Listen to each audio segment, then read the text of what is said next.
Благодарам, председателе. Почитуван председател на владата, почитувани членови на владата, почитувани колеги пратеници. Ке искористам деловничката можност и денес ке поставам две пратенички прашања. Првото на председателот на владата Христијан Мицкоски и второто на заменик председателот на владата и министер за транспорт Александар Николовски. Моите прашања ќе бидат кратки и концизни и очекувам да добијам јасни и конкретни одговори. Почитуван премиере Мицкоски, во текот на претходните месеци во ова собрание беа доставени и донесени закони во скратена постапка со кои се прави директен упат во правниот систем на државата, со кои се прекинуваат мандатите на членовите на државните второстепени комисии и на независните регулаторни тела по сила на закон, и тоа во скратена постапка. Ова е досега невиден преседан во нашата држава, со единствена цел реализирање на партискиот интерес, односно поставување на партиски луѓе на независните регулаторни тела и второстепени комисии. Се прекинаа мандатите на членовите на Државната комисија за решавање во управна постапка и постапка од работен однос во втор степен, на Државната комисија за решавање по инспекцијски надзор, на Републичкиот совет за безбедност во сообраќајот на патиштата, на Агенцијата за електронски комуникации, на Комисијата за заштита на конкуренцијата, а во собраниска процедура се предлози за разрешување на членовите на Агенцијата за супервизија на осигурувањето и на дел од членовите на Регулаторната комисија за енергетика. Класичен партиски упат во скоро сите комисии и регулаторни тела во државата кои по својот модел треба да бидат независни од централната власт. Без никаква анализа и без било каква јавна и стручна дебата, а со класична злоупотреба на законодавниот дом, се врши брутална партизација на овие самостојни институции и регулаторни тела. Поставувањето на новите функционери, најголем дел од нив, истакнати членови на партиите на власт, само ја потврди претходно искажаната загриженост на опозицијата за партизација на овие институции. Создадовте пракса дека државата започнува со промена на секоја власт. Создадовте перцепција дека државата тоа сум јас или во македонски услови државата тоа е партијата. Најеклатантен пример е назначувањето на Орце Симов, председател на партиската комисија за информатичко општество, телекомуникации и аудиовизуелни услуги на ВМРО ДПМН, и Ангелка Динерска, председател на Унија на жени на Општинскиот комитет на ВМРО ДПМН од Битола, за членови на комисијата на Агенцијата за електронски комуникации. Ова назначување е спротивно на член 18 став 1 од Законот за електронски комуникации. Грубата партизација на сите јавни должности, чие именување или избор зависат од волјата на мнозинството, продолжија и во Советот за граѓански надзор над следењето на електронските комуникации. Сите членови на ова тело се партиска испостава на владеачката коалиција, поранешни пратеници или истакнати партиски активисти. Не баре избирате општински комитет, а не граѓанско тело. Ова укажува на најмалку две предпоставки.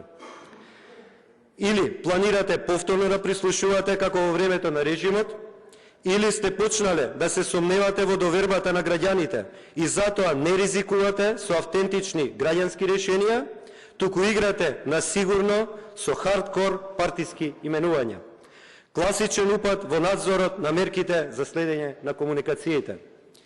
Премиере Мицкоски, едно од вашите стожерни ветувања во предизборната кампања, но и како избран премиер на државата, беше воведување на мерит систем или систем на заслуги во јавната управа.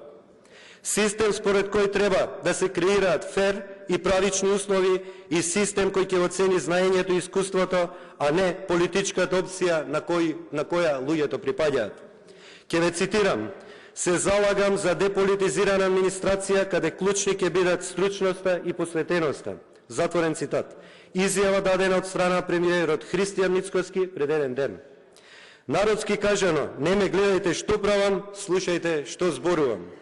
Моето прашање, почитуван премиере, е дали системот на заслуги кој го промовиравте пред изборите и кој декларативно го промовирате и денес како избран премиер, во реалноста се трансформира во систем на партиски заслуги. Моето второ прашање е за заменик председател на владата и министер за транспорт Александар Николовски. Почитуван министер, со својата географска положба Република Македонија представува крстосница на Балканот и е важна транзитна рута за сувоземен транспорт помеѓу Централна Европа, Јонското и Јадранското море, Егејското море, Црното море и понатаму за Азија.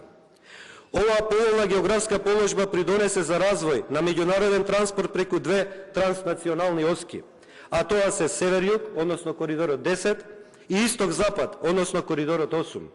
И двата коридори се дел од индикативните трансевропски транспортни мрежи.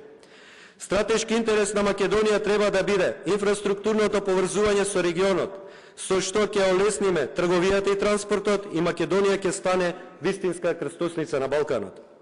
Нема поважни и помалку важни коридори. И коридорот 10 и коридорот 8 се подеднакво важни за државата и во економска и во геополитичка смисла. Очигледна е намерата на владата да креира лажна слика кај народот за помалку важен коридор 8 и повеќе важен коридор 10. Се креираат теории на заговор за премостување на нашата држава со паралелни коридори во соседството со единствена цел да се пролонгира изградбата на железничкиот коридор 8. Очигледна е намерата на владата за пренасочување на средствата од кредиторите наменети за коридорот 8. Ке цитирам ваша изјава, министре. Ние бараме со кредиторите на третиот дел од пругата кон Бугарија, Европската инвестицијска банка и Европската банка за обнова и развој, да седнеме и да договориме пренамена на кредитот за рехабилитација на пругата од коридорот 10. Пошто следеше соочување со реалноста. Кога барате наменски кредит, не може за друго да го користите. Изјава на министерката за финансии Гордана Димитриевска-Кочовска. Транспортните коридори во Европа се во надлежност на Брисел. Лично верувам дека не е во надлежност на една земја да ги менува европските приоритети во транспортната политика. Изјава на специјалниот германски пратеник за Западен Балкан Мануел Сарацин. А коридорот 8, освен што има економско и трговско значење за нашата држава, тој е од огромно значење и за безбедносната архитектура на Европската Унија и на НАТО. Коридорот 8 е од стратешко значење, тој му овозможува на НАТО брзо да се распоредува. Изјава на лорд Стюарт Пич, специјален представник на Обединетото кралство за Западен Балкан. Уште еден доказ за ова што говораме и писмото за намери, кој е на самитот на НАТО во Вашингтон, го подпиша вашиот колега, министерот за одбрана Владо Мисајловски, заедно со неговите колеги од Италија, Албанија и Бугарија, а се однесува на воспоставување на хармонизиран коридор за воена мобилност долж паневропскиот коридор 8 за потребите на Алијансата. Затоа нашата држава не смее да запре со изградбата на коридорот 8 и со модернизацијата на коридорот 10. Овие два процеси треба да продолжат паралелно, затоа што тоа е национален стратешки интерес за нашата држава. Моето прашање, почитуван министер, е дали свесно и намерно ја одолговлекувате изградбата на железничкиот коридор 8 и заради чии интереси го правите истото? Благодарам.